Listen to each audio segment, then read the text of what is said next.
you have family? Is in Syria or came with you? Yes, I have my family. They are in two parts. One part in Damascus, the other part in Deir ez-Zor, my city. I came from Damascus. Sunt foarte mulțumită de ei, sunt oameni serioși, sunt muncitori, chiar dacă nu cunoaște limba română și nici noi nu cunoaștem araba.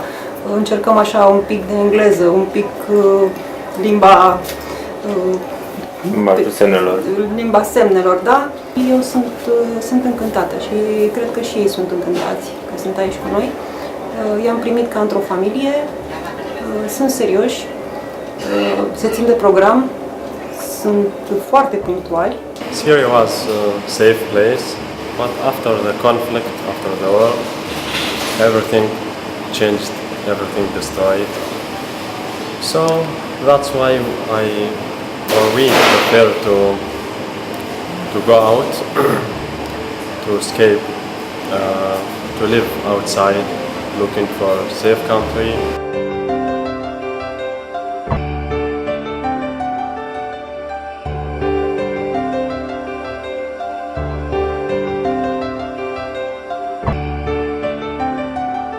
Bine, asta este misiunea noastră, să mergem să-i prezentăm, să le facilităm întâlnirile cu agenții economici, să le facilităm întâlnirile cu instituțiile care îi pot ajuta și aici vorbim de primărie, vorbim de Direcția de Asistență Socială și, mă rog, în funcție de cazul respectiv, de ce instituție avem noi nevoie pentru a rezolva o problemă. De Direcția de Finanțe, de Casa de Sănătate, de exemplu, unde am și întâmpinat probleme, dar am avut și suportul dumnealor. Este greu de găsit un loc de muncă, pentru că avem problema barierei de comunicare.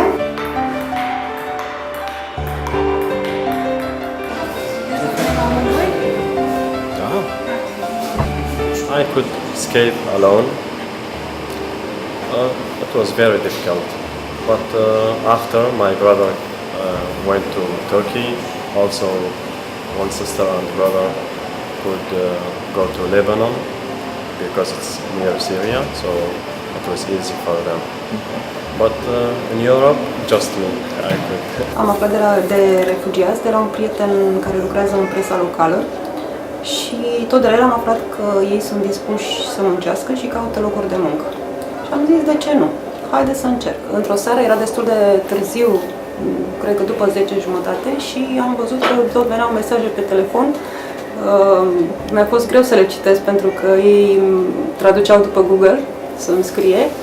A doua zi trebuiau să plece cu cei de la centrul de refugiați să-și facă ceva analize medicale în București și nu se putea prezenta la muncă. Și mi-au tot explicat și-au cerut scuze că nu vin și că o să muncească a doua zi, dar să nu cumva să mă supăr, că nu depinde de ei, că au fost contactați seara și ne gândeam noi și am zis, Doamne, nici nu s-a întâmplat de 20 de ani de când sunt în activitate privată ca un angajat să-și arate scuze că nu poate să vină la lucru. Din contră, dacă era de la noi, poate că și uita să spună de ce n-a venit. You came from Syria to Turkey, Greece, Serbia or Bulgaria? No, I got out from Syria to Turkey, then I traveled to Greece. I stayed in Greece about 9 months. After that, we applied in the organization for relocation. I waited for 4 months, and Romania chose me to come here. I accepted to come to Romania because I heard many things about Romania, but for me, I decided to come to Romania, to see Romania, to discover Romania. So I came here. Now I'm here for 3 months. You want to go to West or I don't know, what are your plans? No, for me, I don't want to go out. I don't want to leave Romania. I don't know if other people agree with this, but for me, it's okay to stay in Romania. As now I'm trying to learn Romanian, and I liked people here, Romanian people, they are great people. So for me, I want to stay in Romania because I was studying English at Damascus University. So I hope to continue my study next year, I hope, if it's possible in Romania. So this is a great thing, as many Arab study in Romania. Also, I do not want to forget the GRS, who supported us very well. They gave us everything, so they are great people. Încercăm să-i ajutăm, încercăm să integrăm, iar integrarea presupune și accesul la piața forței de muncă, integrarea presupune și accesul la serviciile de sănătate, integrarea presupune și accesul la învățământ. Încercăm ca prin diligențe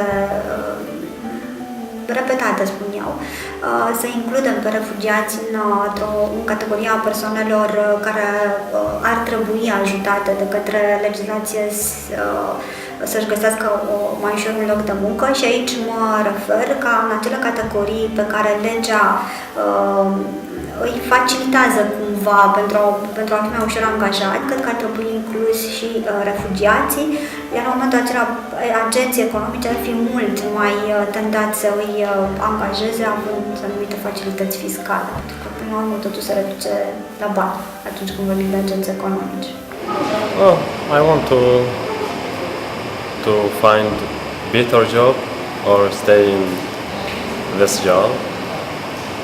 That's it.